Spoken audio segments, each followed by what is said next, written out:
the loss of trust and confidence to the degree that it's been lost in the last 2 years in our federal government, in our election systems, in our government agencies, in even our Department of Injustice, I would call it, is just so damaging to the future of our country. How do we get that back? How do we restore it?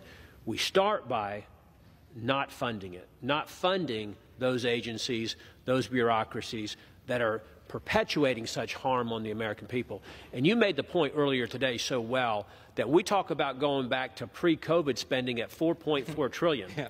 At that point, that was record spending in the history of the country. Right. That was leading us to some, at that point, maybe $25 trillion in national debt, untold amount that we haven't had since World War II. That was the pre-COVID. That was out of hand. That was out of control. It's just this president who's taken it to a new level. $10 trillion in new spending in the first 2 years of administration has never happened before in the history of the country. But it's not just the dollars, which if this was good spending, meaning things that we thought were justified, if you will, or positive things, we don't have the money. We can't afford it. We're bankrupt.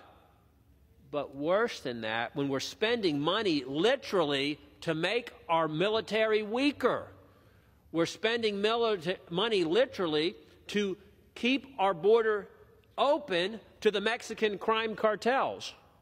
We're spending money literally to harm our kids in schools.